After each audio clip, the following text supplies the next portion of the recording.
Bismillahirrahmanirrahim. Assalamualaikum warahmatullahi wabarakatuh. Kembali lagi di kelas ekonomi bersama Bu Elita dengan materi hari ini yaitu produk dan layanan bank part kedua dalam rangkaian materi ekonomi kelas 10 tentang lembaga keuangan.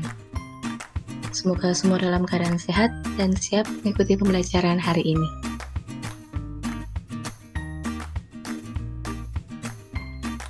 Produk bank syariah dibagi menjadi tiga. Yang pertama adalah produk penghimpunan dana, yang kedua adalah produk penyaluran dana, dan yang ketiga adalah produk jasa.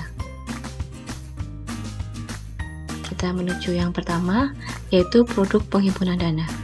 Dalam penyediaan produk penghimpunan dana dari nasabahnya, bank syariah tidak melakukan pendekatan tunggal sebagaimana yang dilakukan di bank konvensional.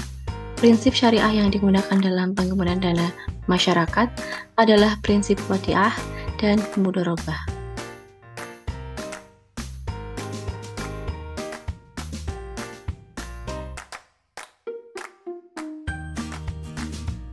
Prinsip wadiah adalah titipan dari satu pihak ke pihak lain, baik individu maupun badan hukum, yang harus dijaga dan dikembalikan kapan saja si penitip menghendaki.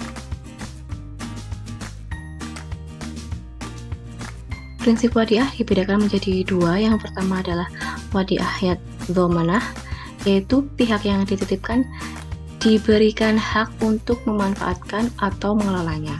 Keuntungan yang didapat dari pengelolaan tersebut sepenuhnya menjadi hak dari pihak yang dititipkan atau dalam hal ini adalah bank. Akad ini banyak digunakan di bank syariah, yaitu produk tabungan dan giro syariah. Yang kedua adalah wadiah amanah, yaitu pihak yang dititipkan barang atau uang tidak diperkenankan memanfaatkan atau mengelola titipan tersebut, yaitu murni hanya menjaga titipan saja. Namun pihak yang dititipkan berhak mendapatkan fee atas jasanya menjaga titipan tersebut. Contoh produk yang menggunakan akad ini adalah safe deposit box. Yang kedua adalah prinsip mudharabah. Jenis akad kerjasama antara pemilik modal, yaitu shahibul mal atau nasabah, dengan pengelola modal atau mudharib, yaitu bank, dengan pembagian hasil yang disepakati. Prinsip mudharabah ini diaplikasikan pada produk tabungan berjangka dan deposito bank syariah.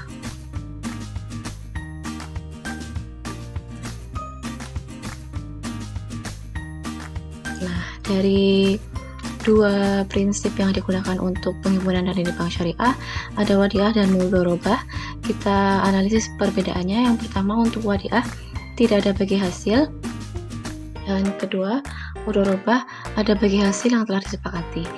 Di wadiah, peran nasabah sebagai penitip uang atau muwadi, sedangkan di mudharabah peran nasabah sebagai pemilik modal atau shahibul mal. Kemudian untuk status uang atau barang, di wadiah sebagai simpanan atau tabungan, sedangkan pada prinsip mudharabah status uang atau barang sebagai investasi.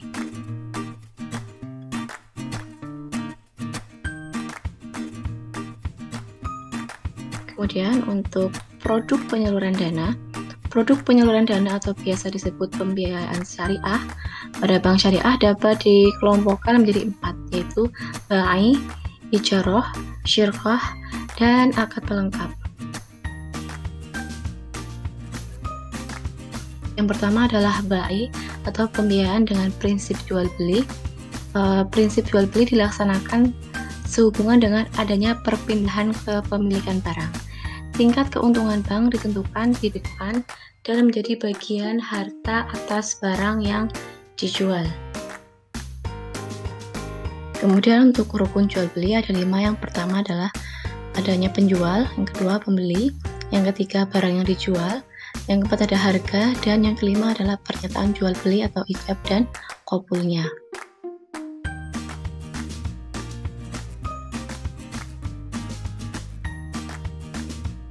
Nah, kemudian kita pelajari tentang jenis transaksi jual beli.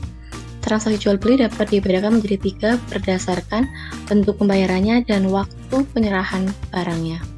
Yang pertama adalah pembiayaan murabahah, yang kedua adalah pembiayaan salam, yang ketiga adalah pembiayaan istisna.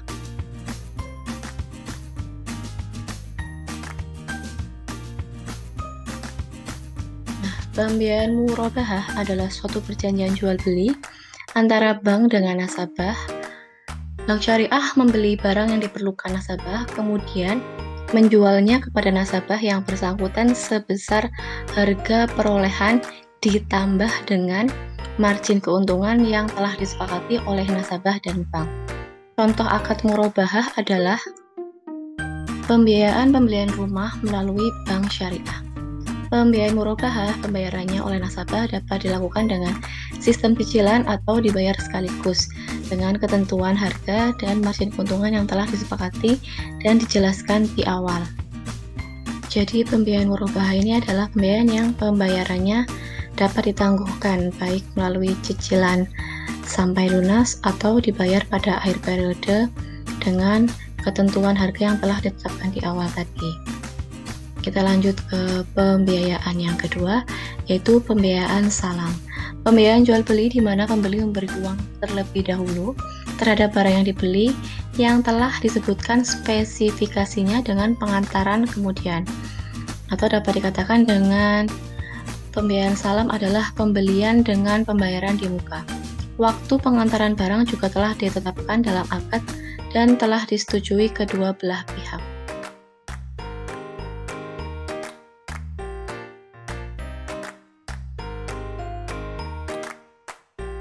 Selanjutnya adalah pembiayaan istisna, yaitu bentuk jual beli dengan cara pemesanan pembuatan barang tertentu dengan kriteria dan persyaratan tertentu yang disepakati antara pemesan, pembeli atau mustasni, dan penjual, pembuat atau syani. Dalam pembiayaan istisna, pembeli atau nasabah membayar dengan harga lebih sebagai keuntungan bank yang telah atau keuntungan yang telah disepakati bersama.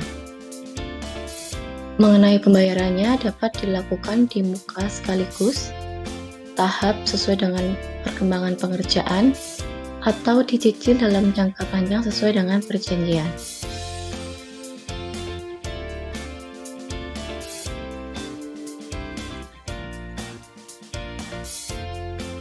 Kemudian kita lanjutkan dengan pertanyaan pertama. Titipan dari suatu pihak ke pihak lain, baik individu maupun badan hukum, yang harus dijaga dan dikembalikan kapan saja si penitip menghendaki. Dalam hal ini, pihak yang dititipkan diberikan hak untuk memanfaatkan atau mengelolanya. Penjelasan tersebut merupakan pengertian dari prinsip. Baik, bisa dijawab. Sembari kita melanjutkan materi yang selanjutnya.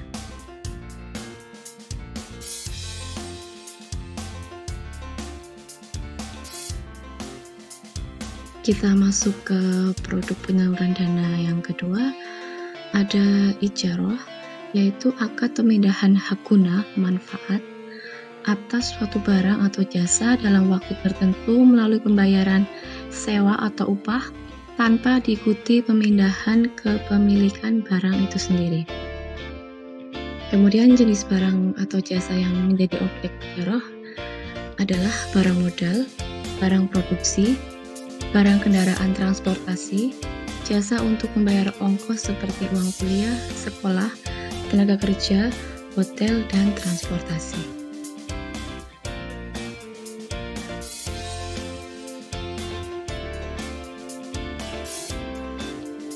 Selanjutnya, yang ketiga ada syirkah, yaitu dalam secara bahasa al-musyarakah berasal dari bahasa Arab syirkah yang berarti kemitraan. Pembiayaan musyarakah adalah kontrak pembiayaan antara bank syariah dengan nasabah yang membutuhkan pembiayaan, di mana bank dan nasabah secara bersama-sama membiayai suatu usaha yang juga dikelola secara bersama atas prinsip bagi hasil.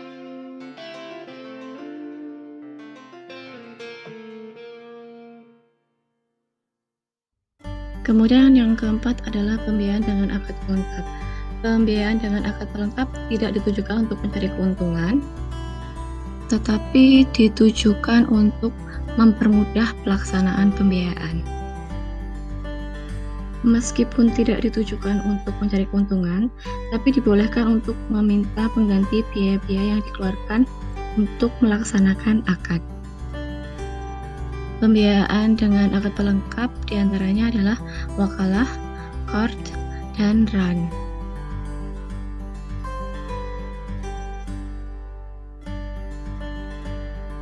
Yang pertama adalah wakalah, yaitu pelimpahan kekuasaan oleh satu pihak kepada pihak lain dalam hal-hal yang boleh diwakilkan.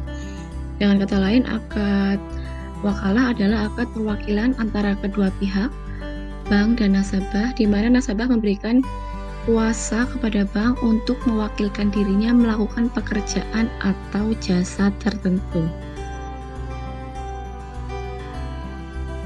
Atas jasa tersebut, bank berhak meminta imbalan berupa fee yang ditetapkan di awal.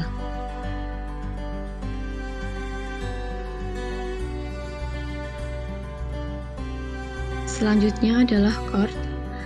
Qard adalah akad pinjaman kepada nasabah dengan ketentuan bahwa nasabah wajib mengembalikan dana yang dipinjamkan pada waktu yang telah ditentukan tanpa adanya tambahan yang telah ditentukan.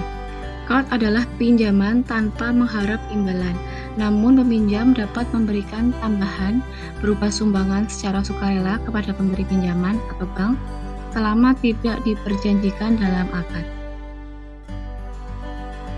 Dalam hal ini, pihak peminjam yaitu bank dapat meminta jaminan kepada nasabah bila dipandang perlu.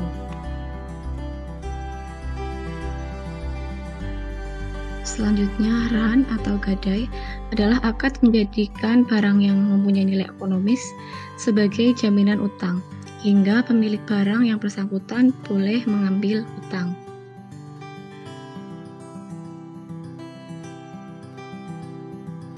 Kemudian untuk jasa-jasa lainnya, selain menjalankan fungsinya sebagai penghubung antara pihak yang membutuhkan dana dengan pihak yang kelebihan dana, bank syariah dapat pula melakukan berbagai pelayanan jasa perbankan kepada nasabah dengan mendapat imbalan berupa sewa atau keuntungan.